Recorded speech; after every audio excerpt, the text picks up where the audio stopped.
So friends, today I'll be discussing about working of the refrigeration system. Now in refrigeration system, uh, this is the compressor, and the compressor is taking suction, and it is uh, compressing the refrigerant to its condensing pressure. So this condensing pressure is plays a very significant role. The condensing pressure, it plays a very significant role. I'll be discussing about this later on. Now the refrigerant, actually it passes from the discharge to the oil separator, and from here we can bypass the oil separator also directly. We can close these two valves and we can just open this valve and we can bypass it. But actually in normal operation we just close it, and through oil separator we allow the compressed refrigerant to pass through the oil separator. When the oil level reaches to a certain limit, the flow rises up, and the oil gets drained directly to the compressor sump, and from here the refrigerant at a condensing pressure is led to the condenser, and in the condenser we are having this seawater inlet and outlet connection. Now here it enters, and from below it goes to the receiver. From the top also we are having a connection that is going directly to the receiver. From the receiver we are having this side glass, and we can measure the level of the refrigerant here. And from here, this is the charging point before the filter dryer. From the receiver the refrigerant goes to the filter dryer, and here is a side glass, and we can, here it passes through the, it passes and goes to the meat room and the veg room. So as we are seeing here, here is the liquid shut-off valve, and here this is a side glass, and this is a thermostatic expansion valve, and this is the evaporator coil of the meat room. And at the outlet we are having a non-return valve. Now this meat room, it is being maintained at minus 15 degrees C, and this is the veg room, which is maintained at plus 6 degrees C. So here also what is happening here, here the refrigerant is coming from the filter dryer to filter dryer element. It is coming directly here.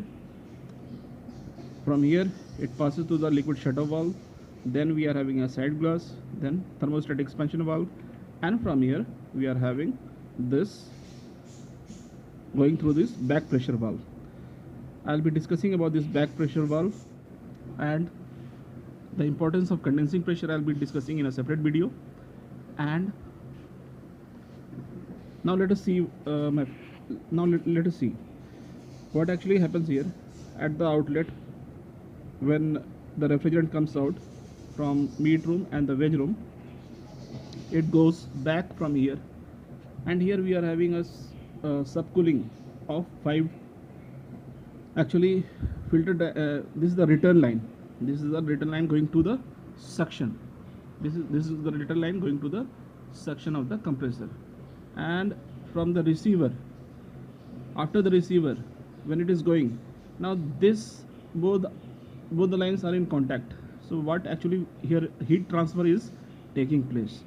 So what we are mainly achieving here is that we are subcooling the liquid to 5 degrees C. We are subcooling the liquid to 5 degrees C. The advantage of this is that we don't want any vapor to enter in the thermostatic expansion valve. We want that liquid should be present at the inlet of the thermostatic expansion valve. Now friends, I'll be discussing the working of this back pressure valve, which is fitted at the outlet of the veg room evaporator. So this back pressure valve is actually a spring loaded non-return valve, and this is fitted at the exit of the room, which is maintained at higher temperature. This veg room is maintained at higher temperature, that is plus 6 degrees C, and this meat room, it is maintained at minus 15 degrees C. Now on board the ship, this is actually fitted. This back pressure valve actually it is fitted outside the veg room compartment. So this one is actually fitted outside the veg room compartment. Now the function of this back pressure valve is to maintain the equilibrium of the system. As the pressure of gas at exit of each compartment differs. Now the pressure at the outlet of this compartment, meat room, and at the outlet of the veg room, both pressure are different. So to maintain them at equilibrium, we are having this back pressure valve. Now let us see how it functions. Now veg room is maintained at plus degree C, plus 6 degrees C, and the meat room is maintained at minus 15 degrees C. Now here the flow rate of the refrigerant is high.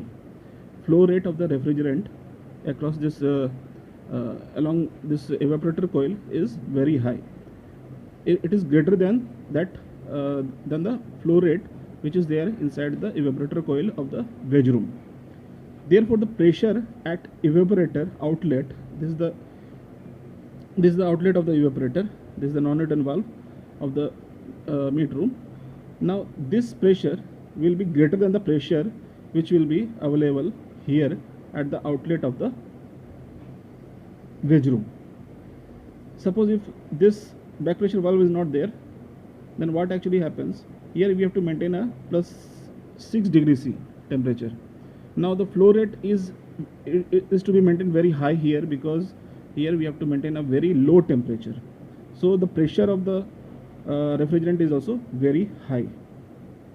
Now, and because of this high pressure, if there is no back pressure valve, the refrigerant will enter because of high pressure into this coil, into this evaporator coil.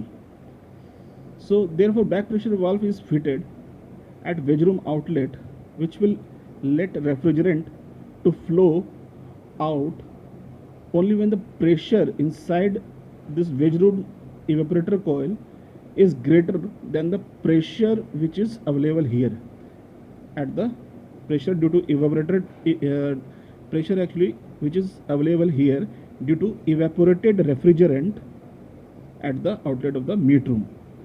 So only when this pressure exceeds this pressure, this will allow the refrigerant to pass through it. So this is the important working of back pressure valve.